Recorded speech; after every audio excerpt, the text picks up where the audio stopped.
एक बार की बात है, एक गांव में एक बूढ़ी दादी अपने पोते राहुल और पोती रीना के साथ एक छोटे से घर में रहती थी। राहुल की उम्र 10 साल की थी और रीना 8 साल की थी। उन दोनों के माँ बाप की मौत एक एक्सीडेंट में हो गई थी और उनकी दादी ही उनको पाल रही थी। उनकी बूढ़ी दादी खेतों में छटाई का काम करती थी, पर बूढ़ी होने की वजह से वो ज्यादा काम भी नहीं कर पाती थी और थोड़े बहुत पैसे ही कमा पाती थी, जो राहुल और रीना को पढ़ाने में चले जाते थे। उसके बाद जो बचता था उससे वो घर खर्च चलाते थे। एक दिन बूढ़ी दादी बहुत बीमार हो जाती है, पर फिर भी काम करने चली जाती है। अरे दादी, आज आपकी तबीयत ठीक नहीं लग रही, आपको घर चले जाना चाहिए। अरे बेटी, बिना काम करे गुजारा कहाँ है, घर में राशन भी खत्म होने वाला है। बूढ़ी दादी बिमला की बात नहीं मानती और फिर से अपने काम में लग जाती है। जैसे जैसे दिन बीतता जाता है, बूढ़ी दादी की तबीयत और ज्यादा खराब होने लगती है। फिर भी वो काम करती रहती है, पर फिर अचानक वो वहीं जमीन पर गिर जाती है। आसपास काम कर रहे लोग जल्दी से बूढ़ी दादी को देखने आते हैं। अरे, ये दादी को क्या हो गया है? आज इनकी तबीयत खराब थी, मैंने बोला भी था कि काम मत करो, पर ये मानी ही नहीं। राजू दादी को चेक करता है तो वो मर चुकी होती है। अरे, ये तो मर चुकी है, इनको इनके घर लेकर जाना होगा। हे भगवान, अब इनके छोटे छोटे पोते पोती का क्या होगा? कैसी किस्मत पाई है, पहले माँ बाप चले गए और अब दादी भी। जैसे ही बच्चों को पता लगता है कि उनकी दादी इस दुनिया में नहीं रही, वो बहुत रोते हैं। बेचारे इस दुनिया में अकेले रह जाते हैं। दूर दूर तक उनका कोई रिश्तेदार उन्हें देखने नहीं आता। बेचारे बच्चे अपने उस छोटे से घर में अकेले एक कोने में बैठे एक दूसरे को देख देख कर बस रोते ही रहते हैं। तू मत रो रीना, हम एक दूसरे का ध्यान रखेंगे। दादी ने हमें सिखाया था ना कि हमें कभी नहीं डरना और हमेशा हिम्मत रखनी है। हाँ, पर दादी की बहुत याद आ रही है। याद तो मुझे भी आ रही है। जब तक वो हमारे सर पर हाथ फेर कर हमें कहानी सुनाकर हमें सुलाती नहीं थी, तब तक हमें नींद कहाँ आती थी। बेचारे बच्चे अपनी दादी को याद करते वहीं बैठे बैठे सो जाते हैं। अगले दिन वो खुद तैयार होकर स्कूल चले जाते हैं। फिर कुछ दिन तो निकाल लेते हैं, पर फिर जब घर का सारा राशन खत्म हो जाता है तो उनको चिंता होने लगती है। भैया, घर में तो कुछ भी खाने को नहीं है, अब हम क्या खाएंगे? क्या सब खत्म हो गया क्या? क्या घर में पैसे भी नहीं है? नहीं, मैंने पूरा घर देख लिया, घर में एक भी पैसा नहीं है। अब उन दोनों को कुछ समझ नहीं आता कि करे तो क्या करे। वो फिर पड़ोसियों के पास जाकर मदद मांगते हैं। एक दो लोग उनको कुछ खाने को दे देते हैं, पर घर आकर वो अगले दिन के लिए परेशान होने लगते हैं कि कल क्या खाएंगे। ऐसे मांग मांग कर हम कब तक अपना पेट भरेंगे, और बाकी के खर्चे भी तो हैं, हमें खुद ही कुछ करना होगा। पर हम तो बच्चे हैं, हम क्या कर सकते हैं? कुछ तो कर ही सकते हैं, बस जिससे हम पैसे भी कमा सके और हमारी पढ़ाई भी ना छूटे। फिर अगले दिन जब वो स्कूल जा रहे होते हैं तो उनको एक मोमोज वाला दिखाई देता है। अब दोनों के दिमाग में एक ही बात आती है कि क्यों ना वो मोमोज बनाकर बेचना शुरू कर दे।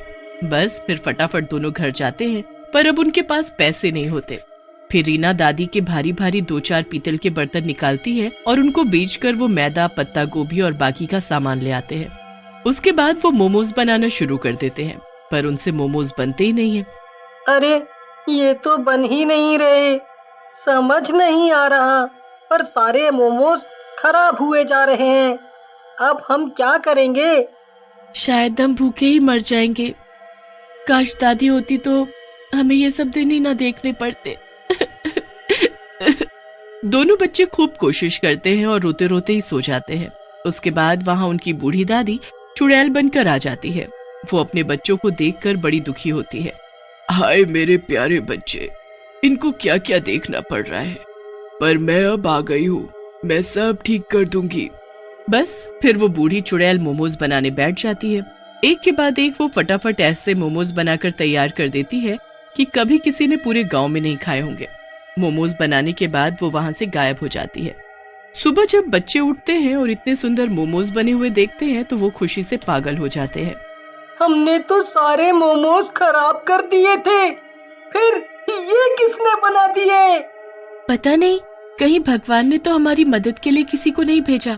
दादी बोलती थी कि अच्छे लोगों की भगवान हमेशा मदद करता है। हाँ, शायद चलो अब इनको खाकर देखते हैं। दोनों बच्चे मोमोज खाते हैं और वो इतने स्वादिष्ट होते हैं कि बस उनका मन करता है कि वो मोमोज खाते रहे। अरे भैया, कहीं आप सारे मोमोज मत खा जाना, स्कूल से आने के बाद हमें इनको शाम को बेचना भी है। हाँ चलो अभी स्कूल चलते हैं। दोनों बच्चे स्कूल चले जाते हैं और स्कूल से आने के बाद वो शाम होने पर अपने मोमोज बेचने निकल पड़ते हैं। सब लोग उन्हें देख बड़े हैरान होते हैं कि ये छोटे छोटे बच्चे मोमोज बेच रहे हैं, पर फिर जब लोग उनके मोमोज खाने आते हैं तो वो खाते ही रह जाते हैं। इतने स्वादिष्ट मोमोज तो मैंने कभी नहीं खाए। मजा ही आ गया, बहुत बढ़िया, बहुत बढ़िया। हाँ हाँ, सच में भाई साहब, मैंने भी कभी इतने स्वादिष्ट मोमोज नहीं खाए। अब भाई मजा आ गया भाई साहब, बहुत बहुत बहुत टेस्टी है। बस धीरे धीरे काफी लोग मोमोज खाने लगते हैं और बूढ़ी चुड़ैल वहीं खड़ी सब देख रही होती है। वो बच्चे इतने छोटे होते हैं कि उनसे सब संभालना काफी मुश्किल होता है और बच्चा समझकर उनको बेवकूफ बनाने लगते हैं। कभी वो उनसे ज्यादा मोमोज खा लेते हैं तो कभी पैसे कम देते हैं। कोई तो बिना पैसे ही मोमोज खाकर चला जाता है। ये सब बूढ़ी चुड़ैल से बिल्कुल बर्दाश्त नहीं हो रहा होता, पर वो शांत रहती है। फिर बच्चे मोमोज बनाने का और सामान लेकर रख देते हैं और उनको पूरी उम्मीद होती है कि भगवान उनकी मदद करने फिर से आएंगे। अब रात को वो अच्छे से खाना खाकर सो जाते हैं और उसके बाद बूढ़ी चुड़ैल आकर मोमोज बनाना शुरू कर देती है। वो पहले जैसे स्वादिष्ट और सुंदर मोमोज बनाकर तैयार कर देती है। सुबह जब बच्चे स्कूल के लिए उठते हैं तो मोमोज देख बड़े खुश होते हैं। उसके बाद वो स्कूल जाते हैं और स्कूल से आकर शाम को फिर से मोमोज बेचना शुरू कर देते हैं। अरे, मुझे 5 प्लेट मोमोज पैक कर दे। जी, अभी करती हूँ आंटी। रीना उस औरत को मोमोज पैक करके दे देती है और उससे पैसे मांगने लगती है। आंटी, आपके 100 रुपए हो गए। अरे, अभी तो तुझे 100 रुपए का नोट दिया है। नहीं आंटी, आपने मुझे कोई पैसे नहीं दिए। अरे झूठी कहीं की, अभी मैंने तुझे पैसे दिए। नहीं आंटी, मैंने भी देखा है, आपने कोई पैसे नहीं दिए। आप हमारे साथ ऐसे मत करो, प्लीज हमारे पैसे दे दो। ओहो, तुमने तो लूट मचा रखी है। जब मैंने पैसे दे दिए तो दे दिए, समझी? वो औरत बिना पैसे दिए जाने लगती है। बूढ़ी चुड़ैल वहीं खड़ी सब देख रही होती है। उससे अब ये सब बिल्कुल बर्दाश्त नहीं होता। मेरे बच्चों के पैसे खाकर उन पर ही चिल्ला रही है, इससे तो मैं अभी बताती हूँ। बूढ़ी दादी उसी वक्त रीना के शरीर में समा जाती है और बहुत गुस्से में आ जाती है। जब मैंने बोल दिया कि पैसे नहीं दिए तो नहीं दिए, हमें बेवकूफ बनाने का सोचना भी मत। चल चल, आई बड़ी। रीना उस औरत का हाथ कसकर पकड़ लेती है और उससे मोमोज की थैली छीन लेती है। हाय हाय, इतनी सी लड़की के हाथों में इतनी ताकत। मैं ये फ्री के मोमोज नहीं ले जाने दूंगी। बस फिर वो औरत डर जाती है और चुपचाप वहां से चली जाती है। उसके बाद वही चुड़ैल हमेशा रीना के शरीर में मोमोज बेचने के वक्त समा जाती और किसी को भी फ्री के मोमोज नहीं खाने देती। धीरे धीरे लोगों को ये बात समझ आ ही गई कि अपनी इतनी बेइज्जती कराने से अच्छा है कि चुपचाप ईमानदारी से पैसे देकर मोमोज खाया जाए। सब बहुत अच्छा चलने लगता है, पर राहुल को हमेशा मोमोज बेचते वक्त रीना का बर्ताव दादी जैसा लगता है और बाकी वक्त रीना पहले जैसी रहती है। तुम हमेशा मोमोज बेचते वक्त कितनी अलग हो जाती हो, एकदम गुस्से में। नहीं, ऐसा तो नहीं है। अरे ऐसा ही है, तुम्हारी वजह से ही तो सब लोग ईमानदारी से पैसे देने लगे हैं। चलो जो भी है अच्छा है ना। पर मैं एक बात सोच रहा था। वो क्या? क्यों ना आज हम चुपके से देखें कि भगवान किसे भेजते हैं हमारे मोमोज बनाने के लिए। हाँ भैया, मैं भी यही सोच रही थी। चलो आज रात हम चुपके से देखेंगे। बस फिर उस रात दोनों बच्चे चुपके से देखने लगते हैं कि उनके मोमोज कौन बनाने आएगा। पर जब वो एक बूढ़ी चुड़ैल को वहाँ देखते हैं तो वो बहुत डर जाते हैं। चुड़ैल, ये तो चुड़ैल है। हाँ, क्या चुड़ैलें इतनी अच्छी होती हैं? पता नहीं, पर ये चुड़ैल तो हमारी मदद कर रही है। हाँ, और ये कितनी बूढ़ी है ना। देखो भैया, इस वाली चुड़ैल के हाथ में भी वैसा निशान है जो दादी के हाथ में था। अरे हाँ, मतलब ये हमारी दादी ही है। भगवान ने हमारी दादी को भेजा है हमारी मदद के लिए। दादी सच में? चलो ना दादी के पास चलते हैं।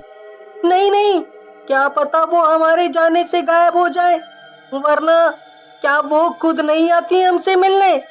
हम उनको ऐसे ही देखते हैं। हाँ भैया, आप सही बोल रहे हो। उसके बाद बस उनकी जिंदगी ऐसे ही चलती रहती है।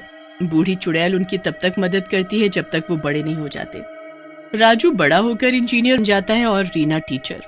जब बूढ़ी चुड़ैल अपने बच्चों को ऐसे देखती है तो बड़ी खुश होती है और उसकी आत्मा को शांति मिल जाती है।